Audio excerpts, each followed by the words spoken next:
اليوم يئس الذين كفروا من دينكم فلا تخشوهم واخشون اليوم أكملت لكم دينكم وأتممت عليكم نعمتي ورضيت لكم الإسلام دينا.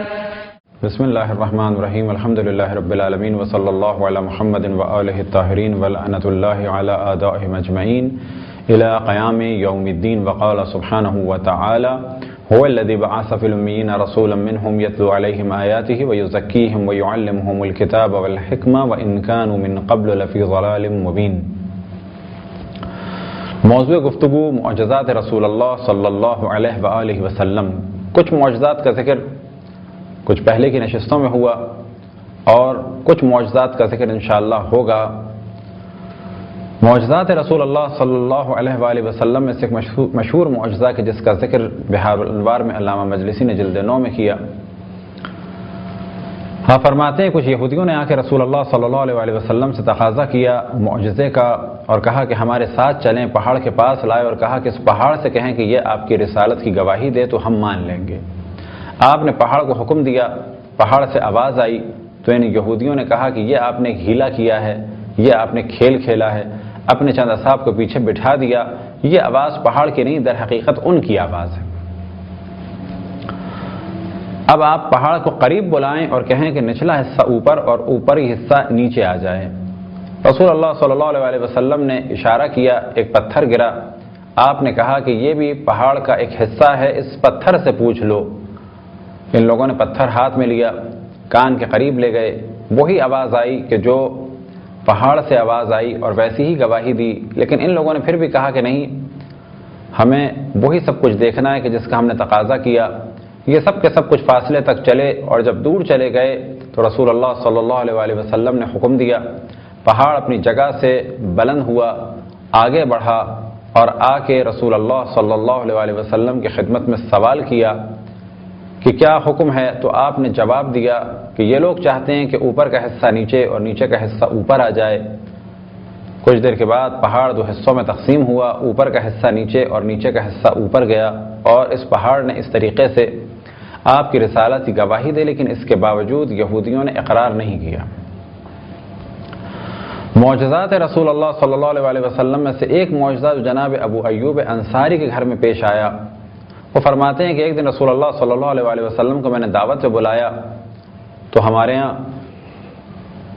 3 سیر گندم اور 1 بکری کے بچے کے علاوہ کچھ نہ تھا. لہذا میں نے بکری کے بچے کو ذبح کیا اور گندم کی روٹی پکوائی. رسول اللہ صلی اللہ علیہ وسلم کی دعوت کی, آپ تشریف لائے اور آپ نے فرمایا کہ جتنے بھی لوگ ہیں ان سب کو کہہ دو کہ آج کھانا ابو ایوب انصاری کے گھر میں کھائیں. اعلان کر دیا گیا. گھر اور اطراف سب لوگ جمع ہو گئے. جمع ہونے کے بعد آپ نے دعا کی اور اس کھانے میں اتنی برکت ہوئی کہ سب نے کھایا اور سب مطمئن ہو کے گئے. پھر آپ نے جناب ابو ایوب انصاری سے کہا کہ اس کی بچے کی کھال کہاں ہے, بکری کے بچے کی. اس کھال کو لایا گیا اور آپ نے فرمایا جو ہڈیاں بچی ہیں وہ اس میں ڈال دو.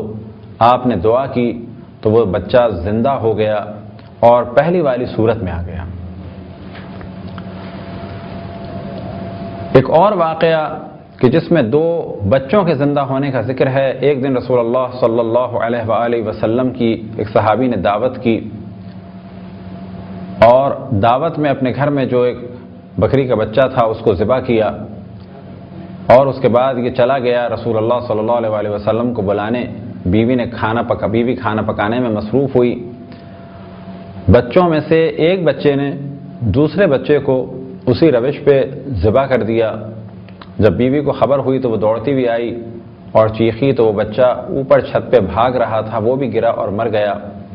اسی دوران رسول اللہ صلی اللہ علیہ وسلم تشریف لائے لیکن بیوی نے اس واقعے کو چھپا لیا. آپ کے سامنے کھانا پیش کیا. اللہ سبحانہ و تعالیٰ کی جانب سے حکم ہوا کہ بچوں کو بلاؤ. رسول اللہ صلی اللہ علیہ وسلم نے کہا کہ بچوں کو لے کے آؤ تو بیوی نے کہا کہ وہ گئے ہوئے ہیں. پھر دوبارہ آپ نے شوہر سے کہا کہ نہیں بچوں کو لے کے آؤ تو بیوی نے شوہر کو بتایا کہ ماجرا کیا ہے. شوہر بچوں کی لاشوں کو لے کے آیا. آپ نے دعا کی اور دونوں بچے اسی وقت زندہ ہو گئے۔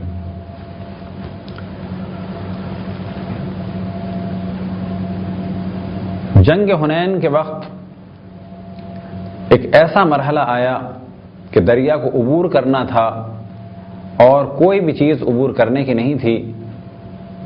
فوج نے آپ سے تقاضا کیا کہ اس وقت اگر ہم نے اس جگہ سے صحیح و سالم اپنی فوج کو نہیں گزارا تو دشمن ہمیں ختم کر دیں گے۔ رسول اللہ صلی اللہ علیہ وسلم نے دریا میں قدم رکھا اور پوری فوج اس طریقے سے گزر گئی جس طرح سے جناب موسیٰ کے ساتھ قوم بنی اسرائیل گزر گئی تھی۔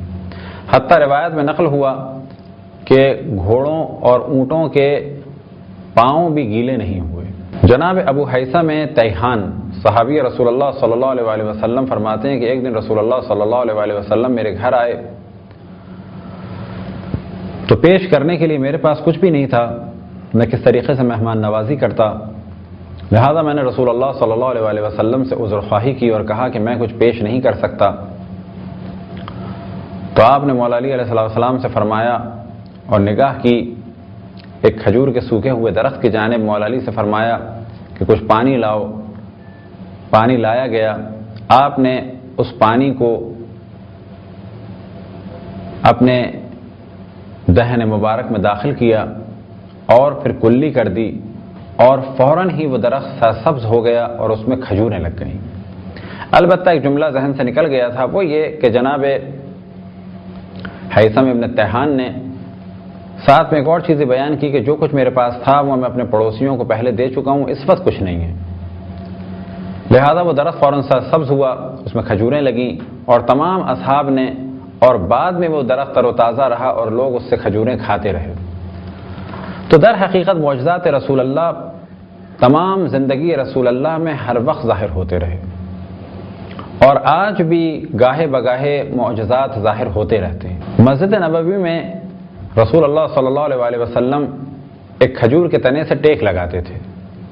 جب منبر بنا تو اس کھجور کے تنے سے ٹیک لگانا آپ نے چھوڑ دیا اور جیسے ہی آپ اس منبر کی جانب گئے تو اس درخت سے اونٹ کے بچے کے رونے کی طرح سے آواز بلند ہوئی، اور جیسے ہی آواز بلند ہوئی تو آپ اپنے منبر سے اترے اور اترنے کے بعد اسے اپنی آغوش میں لیا تو آواز ختم ہو گئی۔ رسول اللہ صلی اللہ علیہ وسلم نے اس جانب توجہ دلائی کہ میں نے کیونکہ آپ پیٹھ لگانے کا ارادہ ترک کر دیا تھا اور منبر بن گیا تھا، لہٰذا اس کے گریے کی آواز بلند ہو گئی، اگر میں اسے اپنی آغوش میں نہ لیتا تو یہ قیامت تک گریا کرتا۔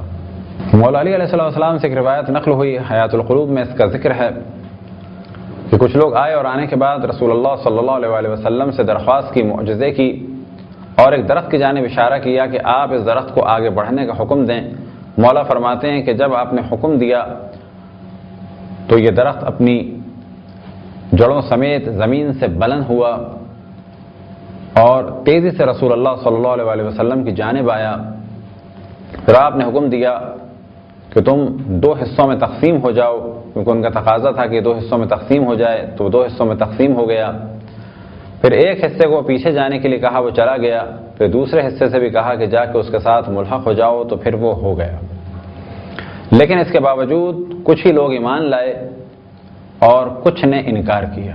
طائف جاتے ہوئے رسول اللہ صلی اللہ علیہ وسلم ایک جگہ سے گزر رہے تھے تو راستے میں ایک درخت تھا، یعنی آپ چل رہے تھے اور سامنے ایک درخت آیا۔ اب گو کہ یہ ممکن تھا کہ آپ یہاں سے چلے جائیں یا وہاں سے چلے جائیں، لیکن اب جیسے ہی آپ کے سامنے یہ درخت تھا تو یہ درخت خود بخود 2 حصوں میں تقسیم ہوا اور رسول اللہ صلی اللہ علیہ وسلم اس کے درمیان سے گزرے۔ اس زمانے میں اصحاب کے درمیان اس درخت کا نام مشہور ہو گیا تھا سدرۃ النبی۔ بعد میں بھی یہ رہا اور اس درخت کا احترام کیا گیا۔ اسی طرح سے کچھ اور درختوں کا واقعہ ہے۔ کھجور کا درخت آپ کے راستے میں تھا اور وہ خود بخود تقسیم ہو گیا، اور پھر رسول اللہ صلی اللہ علیہ وسلم نے حکم دیا تو وہ درخت دوبارہ آپس میں مل کے ایک سابقہ درخت کی صورت اختیار کر گیا۔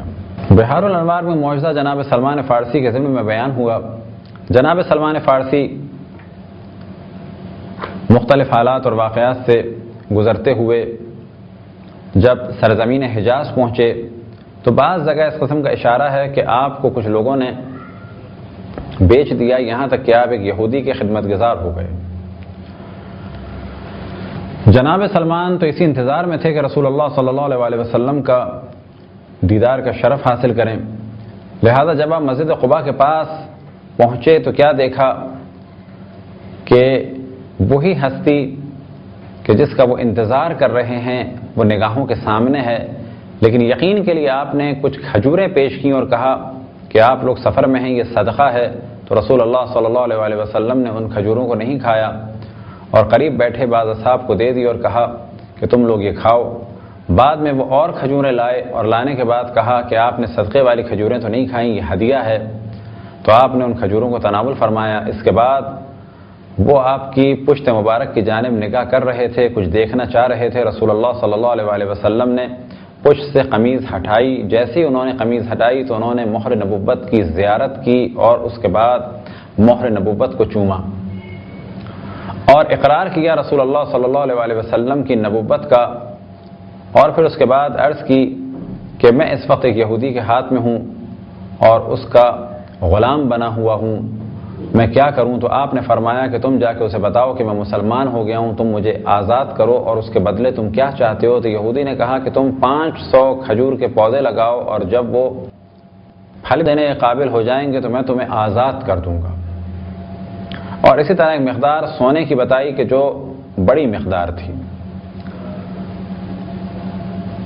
وہ جناب رسول اللہ صلی اللہ علیہ وسلم کی خدمت میں آیا اور کہا کہ اس نے مجھ سے یہ کہا ہے۔ تو آپ نے فرمایا کہ کوئی بات نہیں، 500 گٹھلیاں لے کے آؤ۔ رسول اللہ صلی اللہ علیہ وسلم کے پاس جناب سلمان فارسی 500 گٹھلیاں لے کے آئے۔ یہ گٹھلیاں آپ نے مولا علی علیہ السلام کو دیں اور اس کے بعد چلے اور یہودی کو بھی بلایا، اور بلانے کے بعد آپ زمین میں انگلی سے ایک گڑھا کرتے تھے، مولا علی سے فرماتے تھے کہ اس میں گٹھلی رکھو، اور اس کے بعد ہاتھ کا اشارہ کرتے تھے تو اس میں سے پانی نکلتا تھا، اور ابھی پہلے والا درخت پانی دے کر فارغ ہوتے تھے اور دوسرے درخت کا کام شروع کرتے تھے تو اس درخت میں پھل بھی لگ جاتے تھے اور وہ بڑا بھی ہو جاتا تھا۔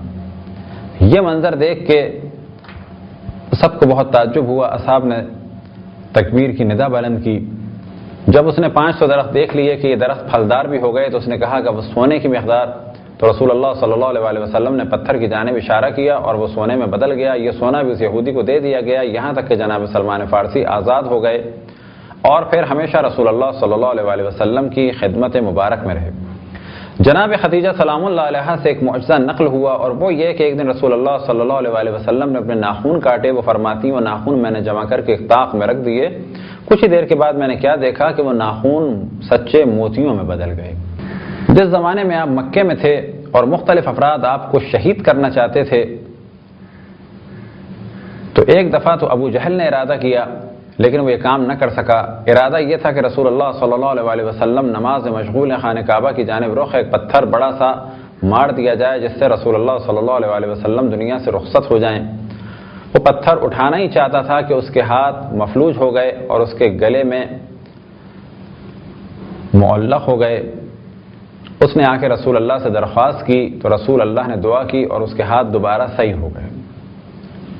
یہی کام ایک دوسرے شخص نے کرنا چاہا تو وہ کہتا ہے کہ میں کرنے کے لیے آگے بڑھا تو میں نے کیا دیکھا کہ رسول اللہ صلی اللہ علیہ وسلم کا دفاع ایک اژدہا کر رہا ہے، بس جیسے ہی میں نے منظر دیکھا تو مجھے خوف ہوا اور میں پلٹ کے واپس آ گیا۔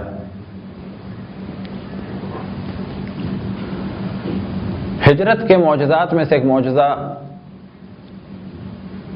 غار میں،